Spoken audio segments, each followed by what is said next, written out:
Inilah kisah 7 pemuda yang ditidurkan selama 300 tahun. Ashabul Kahfi ini terus berlari dan berhenti di gua. Mereka pun tertidur demi mempertahankan keimanan mereka. Dikisahkan ke-7 pemuda hilang dan hanya menjadi sejarah sebagai pemuda-pemuda yang hilang. Bangun dari tidur mereka yang panjang. Tak disangka ke-7 pemuda tersebut tertidur selama 3 abad. Mereka terbangun gegara Qotmirun. Anjing penjaga mereka tiba-tiba menggonggong. Bagi mereka, rasanya mereka tertidur seharian penuh. Karena saat terbangun matahari, hendak terbenam. Mereka tidak mengerti dan masih timbul perdebatan di antara mereka soal berapa lama mereka tertidur. Keesokan paginya, karena merasa lapar, mereka ingin membeli makanan. Salah satu dari mereka kemudian mengeluarkan beberapa koin emas guna membeli makanan. Salah satu di antara mereka juga rela untuk pergi ke kota membeli makanan. Pemuda tersebut segera meninggalkan gua dan turun gunung. Ia tak melihat pemandangan alam yang berubah signifikan saat dalam perjalanan menuju kota. Benar, mereka masih belum mengerti berapa lama mereka tertidur. Sesampainya di pasar,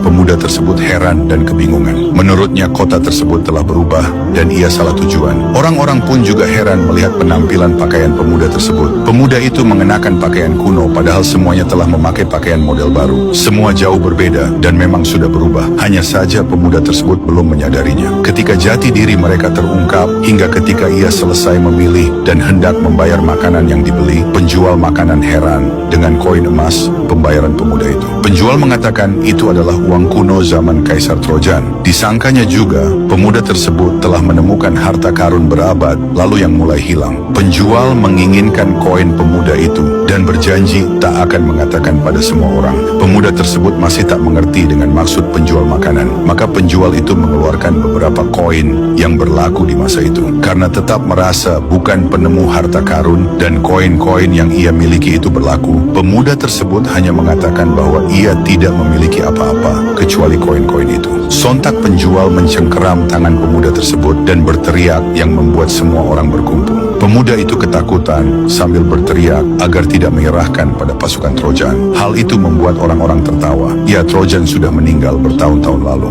Negeri ini sekarang berada di bawah pimpinan Kaisar Theodosius. Kaisar adalah orang baik dan beberapa hari lalu telah memeluk agama yang diajarkan Isa. Seseorang berusia lanjut mengetahui kisah pemuda tersebut dari cerita neneknya. Ketika ia mengatakan tentang si pemuda dan sahabat-sahabatnya, ia hampir pingsan dan jatuh ke tanah. Berita mengenai pemuda-pemuda yang tertidur panjang menyebar bagai kilat. Gubernur pun mendengarnya dan segera memerintahkan pengawalnya untuk menjemput dan menghadapkan pemuda tersebut ke istana. Saat tiba di istana, gubernur menanyakan kisah mereka dan hendak menjemput sahabat-sahabatnya yang masih di tempat persembunyian. Segera saja, pemuda bersama gubernur yang diikuti pula oleh beberapa pasukan menuju gua persembunyian. Salah seorang sahabat pemuda itu merasa khawatir akan keselamatan temannya. Maka ia keluar gua dan mendaki gunung. Ia kaget malah melihat iring-iringan tentara hendak menuju ke tempat persembunyian mereka. Segera ia berlari menuju ke sahabat-sahabatnya. Ia menceritakan apa yang ia lihat di puncak gunung. Mereka merasa tak karuan hatinya. Cemas, khawatir, dan serba takut bercampur menjadi satu. Tiba-tiba mereka dikagetkan akan kedatangan temannya yang kemudian menceritakan kejadian sebenarnya tentang berapa lama mereka tertidur.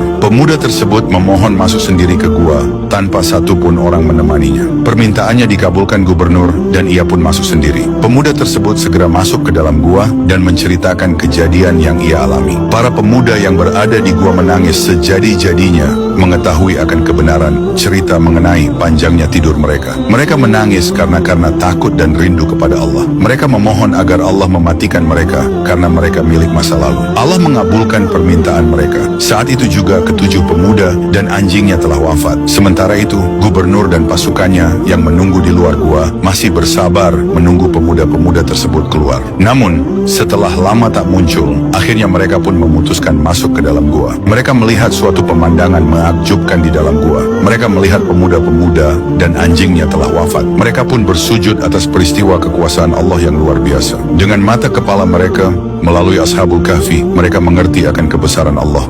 Inilah